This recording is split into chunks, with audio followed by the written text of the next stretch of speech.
बिहार विधानसभा 2025 चुनाव नजदीक आ रहा है।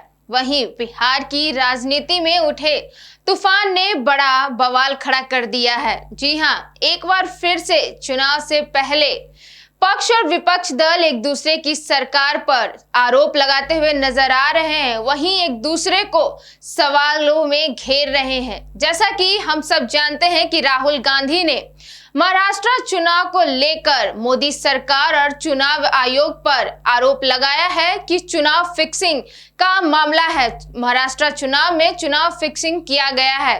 तो वहीं अब राहुल गांधी के इस आरोप को बिहार में भी पूरा समर्थन मिल रहा है। जी हां, नेता प्रतिपक्ष तेजस्वी यादव भी राहुल गांधी के मोदी सरकार पर लगाए इस आरोप को पूरा समर्थन दे रहे हैं। तेजस्वी यादव ने भी मोदी सरकार और चुनाव आयोग पर आरोप लगाया है कि चुनाव फिक्सिंग का मामला है, चुनाव फिक्सिंग किया जा रहा है और उन पे सीधा निशाना साधा है। वहीं हम आपको बता दें कि 2020 के चुनाव को लेकर तेजस्वी यादव ने दावा किया है कि 2020 में भी मोदी सरकार के इशारे पर चुनाव आयोग ने चुनाव फिक्सिंग का काम किया था। तेजस्वी यादव ने दावा किया है कि 2020 के बिहार विधानसभा चुनाव में महागठबंधन को सत्ता में आने से रोका गया। उनके अनुसार चुनाव आयोग ने भाजपा के इशारों पर आरजेडी के जीते हुए उम्मीदवारों को जबरन हराया। तेजस्वी यादव ने यह भी आरोप लगाया है कि उस समय चुनाव आयोग को 3 बार प्रेस कॉन्फ्रेंस करनी पड़ी थी, जो खुद से संदेह करता है कि चुनाव फिक्सिंग किया गया था। उनका यह भी कहना है कि संवैधानिक संस्थाओं को हाईजैक कर लिया गया है। वहीं इस बयान से साफ है कि तेजस्वी यादव और राहुल गांधी एक बार फिर से चुनाव मैदान में उतरने के लिए तैयार हैं। एक साथ वह विधानसभा चुनाव में एक साथ चुनाव लड़ने के लिए मैदान में उतरेंगे। वहीं इसमें कांग्रेस, आरजेडी, वाम दल और वीआईपी पार्टी मिलकर 2025 में सीएम नीतीश कुमार के नेतृत्व वाली एनडीए सरकार को घेरने की रणनीति भी बना रही है।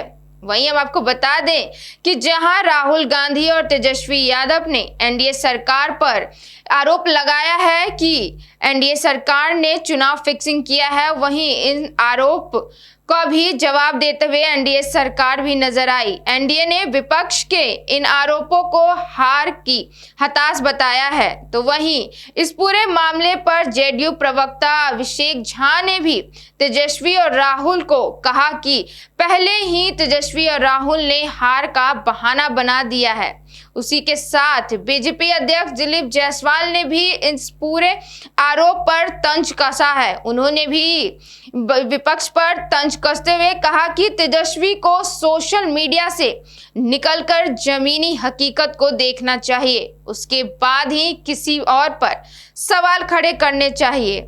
तो जैसा हमने आपको बताया कि किस तरीके से राहुल गांधी के लगाए आरोप को नेता प्रतिपक्ष तेजस्वी यादव समर्थन कर रहे हैं, तो इससे यह भी संदेह लगाया जा सकता है कि एक बार फिर से 2025 विधानसभा चुनाव में राहुल गांधी और तेजस्वी यादव एक साथ चुनाव लड़ने के लिए मैदान पर उतरेंगे। वहीं आपको यह भी बता दें कि चुनाव जहां नजदीक आ रही है, वहीं विधानसभा चुनाव से पहले एक बार फिर से पक्ष और विपक्ष दलों में आरोप और प्रत्यारोप का सिलसिला जारी हो गया है।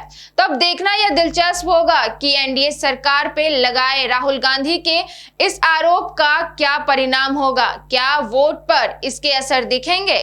फिलहाल इस खबर में इतना ही। आगे की खबरों के लिए देखते रहें first Bihar Jharkhand. Panorama group, जो सोचता है वो करता है, आपके अपने सपनों का आशियाना। ये लो, मुंह मीठा करो। आज मैंने अपना जॉब छोड़ दिया, अब हम पूर्णिया वापस जाएंगे। जॉब छोड़ दिया है? मतलब ये घर कैसे चलेगा? हम करेंगे क्या? और माँ बाबूजी क्या बोलेंगे? इसलिए मैं एक और मिठाई का डब्बा लाया। अपने बिजनेस के लिए लोन अप्रूव हो गया।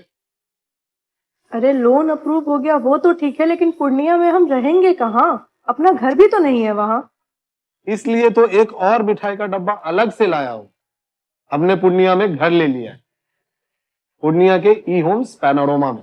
पूर्णिया में पैनोरमा ग्रुप लेकर आए हैं ई होम्स पैनोरमा। बड़ा घर, आलीशान जिंदगी और अत्याधुनिक सुविधाओं के संग। अरे अरे, अब क्यों मुंह मीठा करवा रही हो? क्योंकि हम घर वापसी जो कर रहे हैं। घर वापसी की खुशी पूर्णिया में ई होम्स पैनोरामा के संग। E homes panorama, luxurious lifestyle redefined.